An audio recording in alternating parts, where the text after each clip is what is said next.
ಕ್ರಿಯಾಪದ ಅಂದರೆ ಏನು? ಕನ್ಫ್ಯೂಷನ್ನಾ ಅಥವಾ ಕ್ಲಾರಿಟಿ ಇಲ್ವಾ? ಇದ್ದಿದ್ದು ಸಾಕಾಗ್ತಾ ಇಲ್ವಾ? ಬನ್ನಿ ಈ ವಿಡಿಯೋದಲ್ಲಿ ನಾವು ಕ್ರಿಯಾಪದವನ್ನು ತುಂಬ ಈಸಿಯಾಗಿ ಕಲಿಯೋಣ.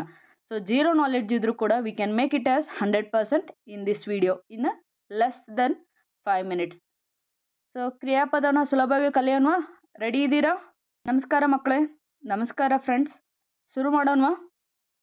ಇಂಗ್ಲೀಷಲ್ಲಿ ನಾವು ವರ್ಬ್ ಅಂತ ಕರಿತೀವಲ್ವ, ಅದೇ ಕನ್ನಡದಲ್ಲಿ ಕ್ರಿಯಾಪದ. ಕ್ರಿಯಾ ಅಂದರೆ ಏನು? ಕೆಲಸ ಅಂದರೆ ಆ್ಯಕ್ಷನ್ ವರ್ಡ್ಸ್ ಅನ್ನು ನಾವು ಕ್ರಿಯಾಪದ ಅಂತ ಕರಿತೀವಿ. ಇಂಗ್ಲೀಷಲ್ಲಿ ಆ್ಯಕ್ಷನ್ ವರ್ಡ್ಸ್ ಅನ್ನು ನಾವು ಕನ್ನಡದಲ್ಲಿ ಕೆಲಸ ಅಥವಾ ಯಾವುದಾದ್ರೂ ಏನು ಮಾಡ್ತಾ ಇದ್ದಾರೆ ಅಂತ ಕೇಳಿದರೆ ಬರೋ ಅಂಥ ಆನ್ಸರ್ಸೇ ನಮಗೆ ಇಲ್ಲಿ ಕ್ರಿಯಾಪದ ಆಗಿ ಯೂಸ್ ಮಾಡ್ತೀವಿ. ಯಾವ್ಯಾವ್ದು ಎಕ್ಸಾಂಪಲ್ ನೋಡೋಣವಾ? ಯಾವುದು? ಇಲ್ಲಿ ಕೆಲವೊಂದು ಎಕ್ಸಾಂಪಲ್ ತಗೊಂಡಿದ್ದೀನಿ. ಓಡು ಅಂದರೆ ರನ್ನಿಂಗ್, ಈಟ್ ತಿನ್ನು, ಕುಡಿ, ಡ್ರಿಂಕಿಂಗ್ ವಾಟರ್ ಅಂತ ಹೇಳ್ತೀವಲ್ವಾ, ನಾನು ನೀರು ಕುಡಿತಾ ಇದ್ದೀನಿ ಅಂತ, ಅದೇನು ಆ್ಯಕ್ಷನ್ಸ್ ಅಲ್ವಾ? ನೀವು ಆ್ಯಕ್ಷನ್ ಮಾಡೋ ಅಥವಾ ಏನು ಕೆಲಸ ಮಾಡ್ತಾ ಇದ್ದೀರಾ, ಏನೋ ಒಂದು ಫಿಸಿಕಲ್ ಆಗಿ ಮೂಮೆಂಟ್ಸ್ ಆಗ್ತಾ ಇದೆ ಅಂದರೆ ಅದನ್ನು ನಾವು ಕ್ರಿಯಾಪದ ಅಂತ ಕರಿತೀವಿ.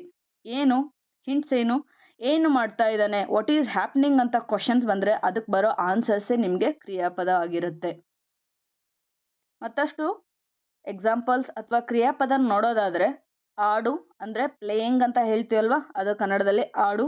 ಅದೇ ಥರ ಗೋಯಿಂಗ್, ಹೋಗ್ತಾ ಇದ್ದೀನಿ, ಗೋ ಅನ್ನೋಕ್ಕೆ ಕನ್ನಡದಲ್ಲಿ ಹೋಗು ಅಂತ ಬರುತ್ತೆ. ಇವು some of the examples for ಕ್ರಿಯಾಪದ. ಇದೇ ಥರ ಹಲವಾರು ಪದಗಳು ಇದ್ದಾವೆ. ನಾವು ಸೆಂಟೆನ್ಸ್ ಯೂಸ್ ಮಾಡ್ತಾ ಹೋದಂಗೆ ನಮಗೆ ಗೊತ್ತಾಗುತ್ತೆ. ಇವಾಗ ಫಸ್ಟ್ ಎಕ್ಸಾಂಪಲ್ ನೋಡೋಣವಾ?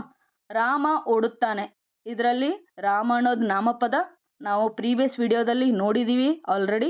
ಸೊ ನಿಮಗೆ ನಾಮಪದ, ಸರ್ವನಾಮ ಅಥವಾ ಕನ್ನಡ ಬೇಸಿಕ್ಸ್ ಬೇಕಿದ್ರೆ ನನ್ನ ಚಾನಲಲ್ಲಿ ಕನ್ನಡ ಅನ್ನೋ ಪ್ಲೇ ಲಿಸ್ಟ್ ಇದೆ, ನೀವು ಅಲ್ಲಿ ಹೋಗಿ ಎಲ್ಲನೂ ನೋಡ್ಬೋದು.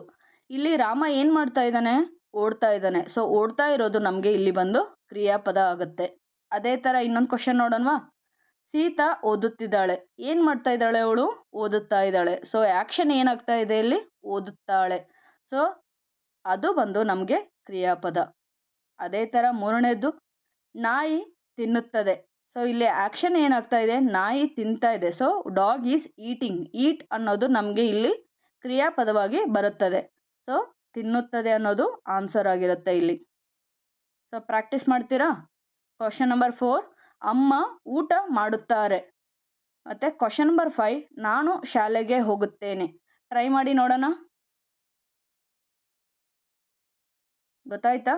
Very good. ನೋಡೋಣ ಆನ್ಸರು ಕರೆಕ್ಟಾಗಿದೆ ಇಲ್ಲ ಅಂತ. ಸೊ ಅಮ್ಮ ಊಟ ಮಾಡುತ್ತಾರೆ, ಅಲ್ಲಿ ಮಾಡುತ್ತಾರೆ ಅನ್ನೋದು ಕ್ರಿಯಾಪದವಾಗುತ್ತೆ. ಅದೇ ಥರ ನಾನು ಶಾಲೆಗೆ ಹೋಗುತ್ತೇನೆ ಹೋಗುತ್ತೇನೆ ಅನ್ನೋದು ಕ್ರಿಯಾಪದವಾಗುತ್ತೆ. ಸೊ ವರ್ಕ್ಶೀಟ್ಸ್ ಹೋಮ್ವರ್ಕ್ ಬೇಡವಾ? ಇಷ್ಟೆಲ್ಲ ಕಲ್ತ ಮೇಲೆ ಬೇಕೇ ಬೇಕಲ್ವಾ? ಸೊ ಯಾವ್ಯಾವ್ದೌದು? ಇದು 3 ತೆಗೆದುಕೊಳ್ಳಿ. ರವಿ ಆಟ ಆಡುತ್ತಾನೆ, ಲತಾ ಓದುತ್ತಾಳೆ, ಬೆಕ್ಕು ಓಡುತ್ತಿದೆ. ಇದರಲ್ಲಿ ಯಾವುದು ಕ್ರಿಯಾಪದ ಅನ್ನೋದು ಗುರುತಿಸಿ ನೀವು ಆನ್ಸರ್ಸನ್ನು ಕಮೆಂಟ್ ಮಾಡ್ಬೋದು. ಸೊ ಏನೇನು ಕಲ್ತ್ವಿ ನಾವು ಈ ವಿಡಿಯೋದಲ್ಲಿ? ಕ್ರಿಯಾಪದ ಅಂದರೆ ಕೆಲಸ ಅಥವಾ ವರ್ಕಿಂಗ್ ಆ್ಯಕ್ಷನ್ ವರ್ಡ್ಸ್, ಅವರು ಕ್ರಿಯಾಪದ ಅಂತ ಕಲ್ತ್ವಿ ಅಲ್ವಾ? ಅಥವಾ action word which represent the action is called ಕ್ರಿಯಾಪದ. ಸೊ ಈ ವಿಡಿಯೋ ನಿಮಗೆ ಹೇಗೆ ಅನಿಸ್ತು? ಈಸಿನಾ? ಡಿಫಿಕಲ್ಟಾ? ಕ್ರಿಯಾಪದನ ಅರ್ಥ ಮಾಡ್ಕೋಬೋದಾ? ಸೊ ಇದೇ ಥರ ನಿಮಗೆ ಇನ್ನಷ್ಟು ಕನ್ನಡ ಪಾಠಗಳಿಗಾಗಿ ಲೈಕ್ ಮಾಡಿ, ಶೇರ್ ಮಾಡಿ, ಸಬ್ಸ್ಕ್ರೈಬ್ ಮಾಡಿ ನರ್ಚರ್ ಮೈಂಡ್ಸ್. Thank you. ಮತ್ತೊಂದು ಕನ್ನಡ ವಿಡಿಯೋ ಜೊತೆ ಮತ್ತೆ ಭೇಟಿಯಾಗೋಣ.